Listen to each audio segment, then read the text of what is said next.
as some of you may know, or as all of you may know, I don't know, I am a huge reader. I've always been a huge reader ever since I was little, and I even work in libraries now. My mom's a librarian. Like, I am the biggest reader.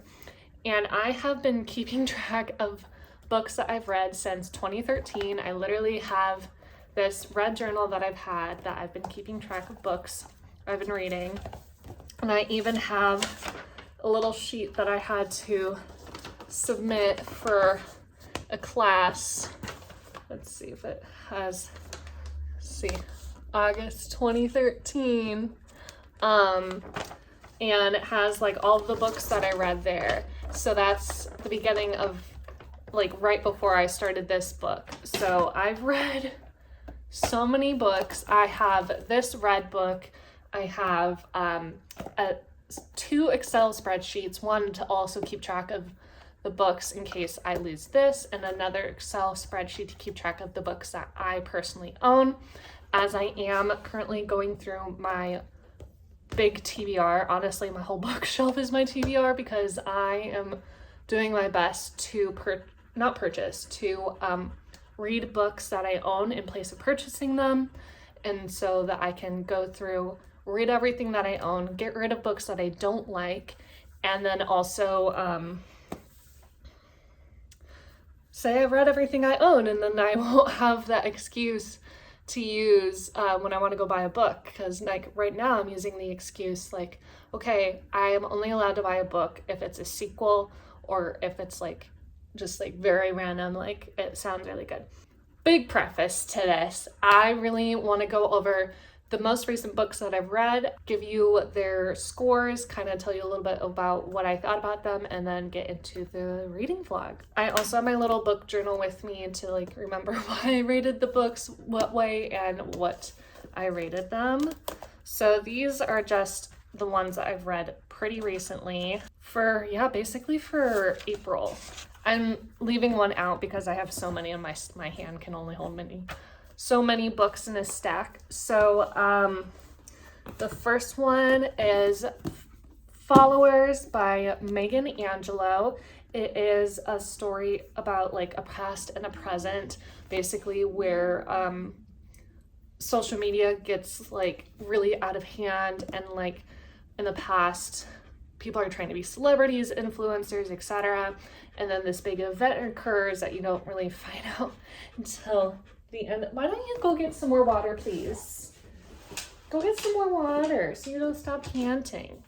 That you don't find out until the end of the book, like what the big event happens that causes people to go into chaos.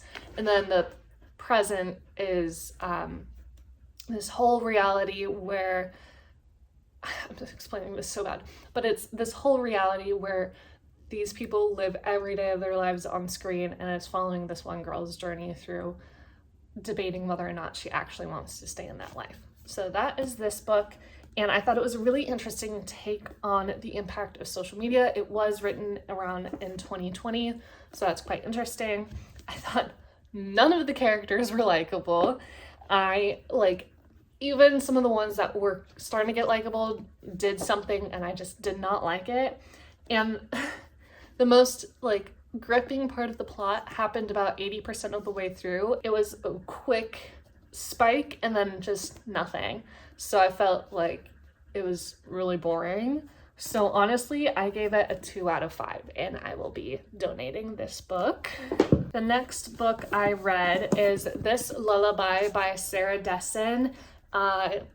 Really quick, brief summary. It's about a girl named Remy.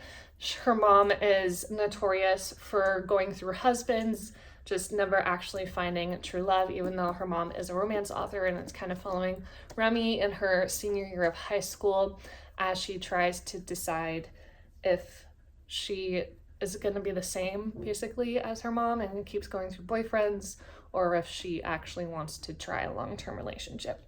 So I gave it a 3 out of 5. I thought that some of the actions of the girls in the book were a bit too mature for their age. And it sounds funny to say it like that, but it's like a lot of the people I knew who were 17 and 18 definitely would not act like this, and so it was kind of felt a little too mature for them. And I also felt like the ending went on and on and on, and there were just multiple places where it could have just ended at that point, but it just kept going. So I will also be donating this book as well. The next book I read is the first book in the Kingdom Keepers series called Disney After Dark by Ridley Pearson. I gave it a 2.75 out of 5 stars. Again, it is very YA. It is about the main character, Finn, who is a part of a program called DHI, which is the Disney Daylight. Two things: Disney Host Interactive and Daylight Hologram Imaging, where they basically are holograms in the park, and the holograms are supposed to be helping tourists in the Disney parks, and then it ends up being where the kids go to sleep and they wake up as their holograms, and they have to fight off these villains in the park who are trying to take over the park and try to take over the world. So I thought it was really, really YA focused, and I thought it was a very, very interesting concept of how the kids fall asleep and wake up as their holograms, and how that works and how they're affected throughout the book. And I thought the ending and the height of the action wrapped up really, really quickly. It was like you got to maybe 90% of the way into the book. That was like the height of the action. And then it was like just over. So it wasn't like this. I just felt like there wasn't enough to the action. I felt like it could have been more. Not the next book, but the one after that had the perfect amount of suspense, perfect amount of action for the height of the book, and that's what I was looking for, and I didn't get it with this one. So I will also be donating this. I feel like it's too young for me to keep, and I also it wasn't incredible. My next book is called The Hunt for Billy Jack by Brian Offner. I DNF'd this book. It sounds so mean to say, but I felt like I was reading a book written by a freshman in high school. I couldn't even get 40 pages into the book because it just was so atrocious to read. It just kept describing the same thing over and over and over and over again within 2 pages. It was basically like, there was one point, I gotta find it again because it was awful. Oh, here it is. So these 2 paragraphs. Paragraph number 1 says, Big could see everyone was listening intensely, so he continued. Paragraph number 2 says, Big could see the team was listening intently as he continued. And it basically, the whole book that I had read, like I literally only read this part, was like that. And I thought I could try to push through it. I couldn't. And just the way he depicts the woman in the book is not amazing either. So DNFing and getting rid of. The next one I read is The Princess Plot by Kirsten Boie. It is a YA again, but I am neither here nor there with YA. Sometimes YA is like really YA and it's really young and it's really easy to read. And others is really gripping. So this one I thought was a perfect amount of suspense at the action / climax of the story.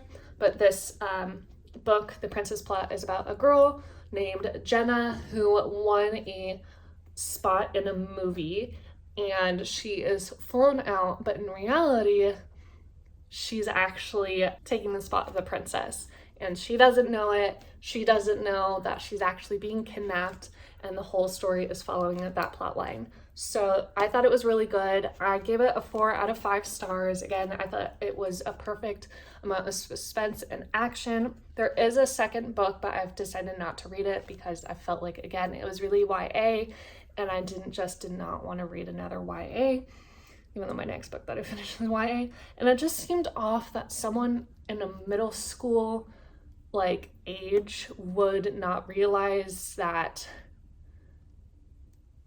I don't know, stranger danger that is existing in this book. It just like seems like they would be old enough to recognize that, but again, that is part of the story. And the last book I read is Among the Hidden by Margaret Peterson Haddix. Again, I know I've been reading a lot of YA, but I'm trying to read every single book that I own, and a lot of these I haven't read, so I'm like, I might as well read it before I get rid of it.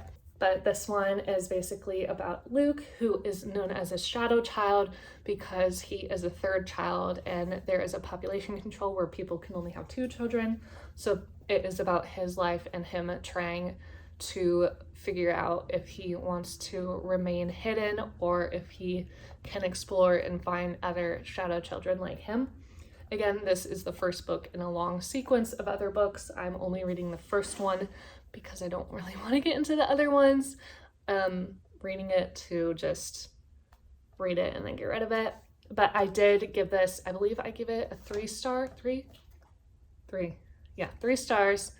And no, 3 or 3.5. I'll put the final stars on the screen because I do not remember. I literally just finished this book today. Again, I couldn't keep track of the timeline of where the book was going on, and because it was across, I felt like it was across a whole year, but I don't know because I couldn't tell. And I thought it was really interesting just the way that people reacted, and I really did love the different proportion between the poor people and the barons, and how like it kind of really is related to the culture today.